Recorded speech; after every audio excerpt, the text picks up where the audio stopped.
Hey everybody, thanks for joining in. Sometimes we need to take a breather to get refocused, and again, that's kind of what I do. So I've had a few days of uncomfortableness, we'll just put it that way. And seems like I'm back on track and moving forward with all these things that have to be done. And at the same time, sometimes something touches us, deeply and strongly, and that's what I want to talk about today, is something that just made an incredible impact. So in another second I'll be hitting in the woods, so it'll get a little quieter. Okay, so again, thank you for joining in. My name's AnnHyland, and I have a channel, AHLC, AnnHyland Life Coaching, and I talk about a bunch of different topics, current things that are going on, Bible study, life issues, overcoming obstacles, trauma, dealing with addicts and active addiction, dealing with narcissists, and creating ways to keep going forward. So I wanted to touch on this concept of when your heart's really touched and it's like you just can't see, I guess, the way that you didn't see before. You see more clearly, more distinctly. And this particular movie that I just saw today, it's called OneLife, and it has Anthony Hopkins in it, and whatever Anthony Hopkins, does, it's generally a good, I just know it's going to be a great movie. And yeah, I was not disappointed. It was an incredible movie. And it's based on a true story. And it's about children refugees, Jewish children refugees, and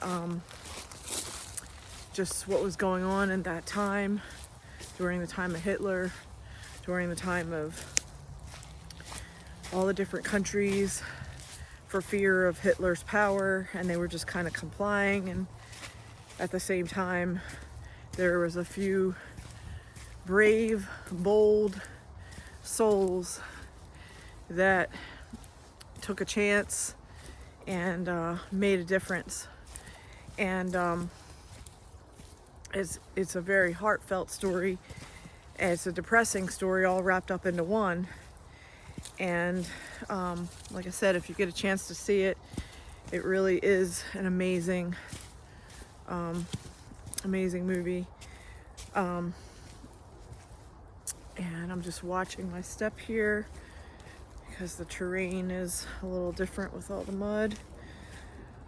So okay, so I wanted to jump in about children, and what I really appreciated, what I really appreciated about this particular movie is that this man at this time, who was caught, in the middle of what was going on politically, he was a young man. He himself did not have any children at that point in his life, and he made a choice that would affect, the lives of many children, and he took a huge risk, and meaning to protect them. And when I look at other people that are moms and dads and they have all the responsibilities of children, and I myself am not. I've never been married. I don't have any children. And, you know, I think of sometimes, you know, the traumatic things that I've gone through as a child, as a teenager, as an adult. And some of these traumatic things, I think, have obviously shaped me as a person. And also at the same time, you know, it tells everyone's story, tells a story, you know, when you connect all the dots. And so I really was thinking about how, again, if somebody were to meet me initially, they might say, you know, oh, she doesn't have any kids. What's wrong with her? And, you know, that might be a label that many people get because they're childless. And they might not understand the story behind the story. And that's not really what I wanted to talk about today, but the idea is that everybody has a story. And later on, you know, I'm jumping back to this movie, OneLife, and it starts with this old man that looks like he's, you know, in his late 70s, 80s, something like that. And you could see that there's like this deep sadness within him. And, you know, as the story unfolds and the flashbacks and the details of what had happened in his life were revealed, you begin to understand the sadness that he's been holding on to. And that, you know, he did what he could. And at the same time, even what he did, he was kind of judging himself that he didn't do enough. As maybe many of us feel at times that, you know, is, even though all the efforts that we make, you know, is it good enough? Is it enough? You know? And then you don't, you know, and then when you get the backstory, you understand the deep sadness that this man has felt, and that it's kind of hard to let go. It's kind of hard to move forward when this particular thing that happened in his life as a young man affected him so greatly that it's just been a part of his journey. It's hard to let go of it. And you know, I could definitely relate to that sometimes the traumatic events that we go through, they are really difficult to let go of, because sometimes, you know, a word or a sound or a smell or the sight of someone that looks a certain way can, you know, kind of take you back to that memory. And sometimes those memories are not so good, and it makes your heart sad at what horror is in the world, and what horror people expose to others because of their wickedness. So I'm going to just kind of leave it at that. But I just, again, I want to encourage you through this movie, that if you get a chance to see it, it's really worthwhile to check it out. All right, let me get through this mess over here, and then I will stop and read something. But I want to get through this wetness, because this is kind of difficult terrain. Sometimes we have to go a little bit out of the way because our main trail is all muddied up. Okay. Hang tight. All right. I'm gonna pull out my book, so hang on one second. Pull it out here.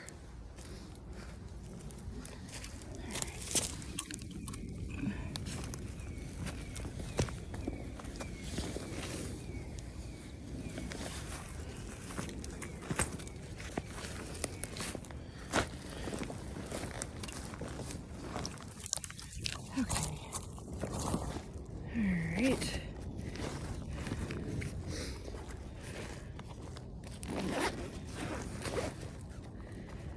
All right, so this was some of the notes that I wrote down, and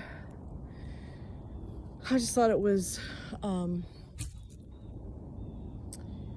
totally relevant and appropriate. So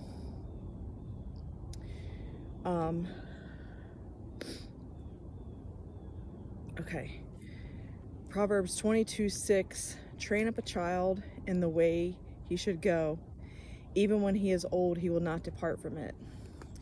And one of the beautiful parts in this film is there's a scene when the son, you know, is calling from this other country, Prague, and he calls his mom and he says, I don't have a lot of time. I need you to do this. And I'm counting on you, you know. And then the mother, where she is, she's in somewhere around, I think it's UK or London. And she's going into a bank and requesting help. And it's like she doesn't have an appointment. And, you know, she walks in there super confidently, you know, and she sits down and the bank manager's trying to, you know, give her a hard time. And he's basically dismissing her as soon as she says, you know, children, refugees. He doesn't want to hear anything about it with all the, you know, fear that Hitler is putting out. And, you know, she says, young man, sit down, you know, and it's like she puts on her mother hat, you know, like mother bear hat, like you're gonna listen to me, you know.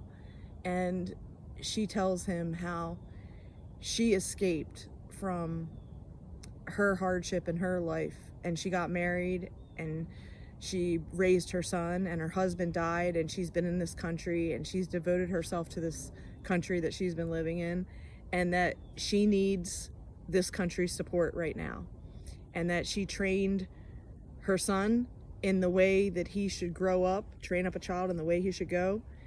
And she's like, and he is now taking a stand in another country doing and practicing what I taught him, and I need your help to get my son home safe and to help with his request. And, you know, that scene is so powerful. It really illustrates Proverbs 22:6. Okay, Psalm 127, 3-5. Behold, children are the heritage from the Lord, the fruit of the womb, a reward. Like arrows in the hand of a warrior, do the children of one's youth. Blessed is the man who fills his quiver with them. He shall not be put to shame when he speaks with his enemies in the gate. And again, I think of all of the uncomfortable, difficult conversations that this man had to have, this man Nicky had to have over and over again. The negativity, the no's, and he kept persisting through all of those no's that he was going to fight for these children, and he was going to create a passage for them to get safely into adopted homes with the correct papers and all this stuff and the money, and it's just all the coordination that was necessary to make this happen. It's just amazing. And to think that all that was done without computers, without easily looking up on Google how to do something. Like, no, it was multiple phone calls to get to one person. It's just amazing. Matthew 19:14. But Jesus said, let the little children come to me, and do not hinder them, for to such belongs to the kingdom of heaven. And when he finally, you know, gets a like an agreement from the Jewish rabbi, who is like, I would just say like the manager of this group of Jewish children, you know, he's like, do you understand that these are Jewish children? Do you even understand what that means? And he's like, you know, both of my grandparents were Jewish. He's like, I was brought up with different cultures. He's like, I myself am agnostic. And he said, but I know one thing is for sure, that children are children, and these children are starving. They're going to die if I don't help them.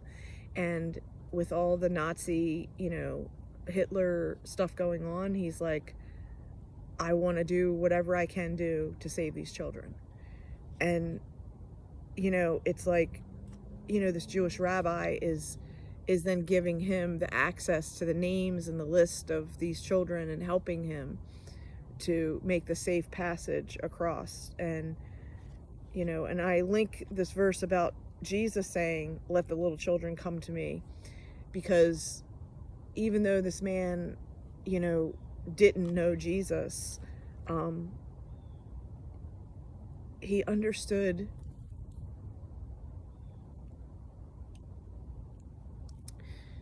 the spirit of the Father. He truly did.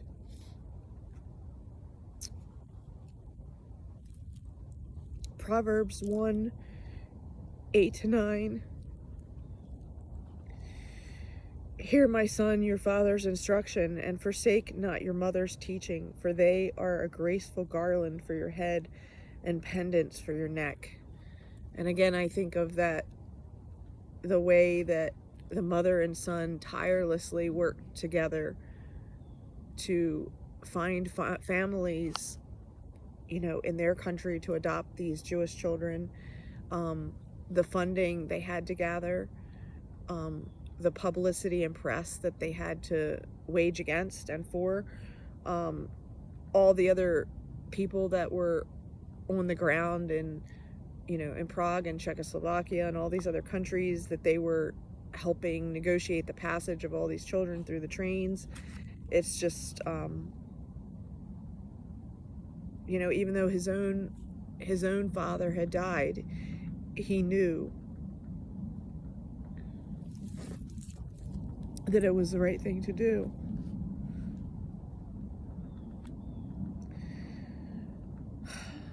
And Romans 8:14, for all who are led by the Spirit of God are sons of God. And it just is a reminder that God uses anybody that's listening.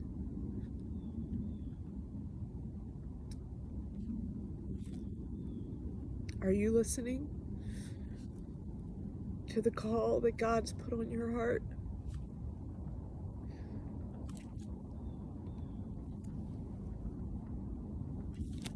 And in the end, there is,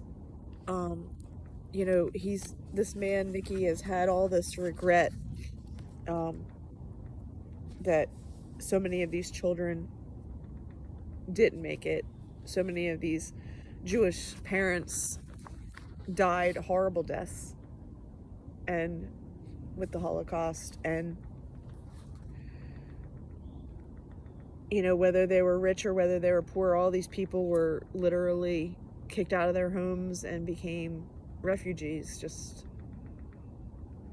living outside in horrible conditions and seeking support.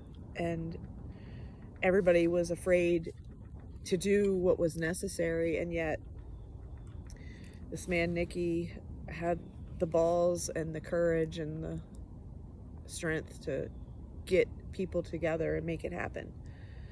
And so he was led by the Spirit, and he, the Jewish man said something in Hebrew, and I forget the actual word, but it's, if you're going to start something, finish it, is basically what it was. And so here's this old man again, Nicky, in his reflecting on his life and all the sadness, and so many years have passed, and has this heaviness, on him, that he wants to do something about it. And his wife is kind of pressuring him, like, live in the now. We have grandchildren coming on the way, like, you've got to clean up your life, let go of the stuff.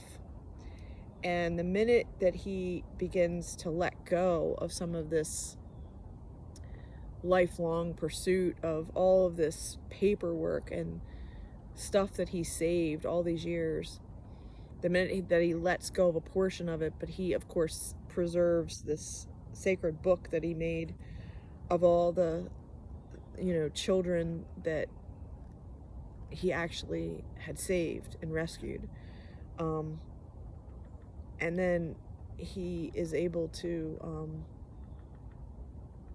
by chance, tell his story, and the way that he tells his story connects him to the rest of the story that he didn't know. And this is again how in today's time we can easily, you know, type something on our iPhone or laptop and Google this and chat GPT that, and the next thing you know, we've got all this information, boom, it's there. And at this time, which was, I think it was circa 1987, at this point in the movie, you know, things weren't that advanced then. I mean, there was still a paper trail of everything, and you had to, you know, connect the dots. And so anyway, somebody heard him tell his story, and the next thing you know, it was this opportunity for, you know, the reconnection and the to see that some of these people did survive, and that they were rescued because of that one man that took that risk. And, you know, to see that the parents that didn't have the ability to have children, they were able to adopt. And, you know, all these kids that came into these different homes were, you know, now living and thriving this many years. I think it was 50 years later. And so I leave you with Psalm 113:9. He gives the barren woman a home, making her the joyous mother of children. Praise the Lord. So I know this is a different type of video than I normally put out. And like I said, I can't really say I've been like a active promoter of children or children activities or anything like that. I've really led a very different adult-oriented, business-oriented life.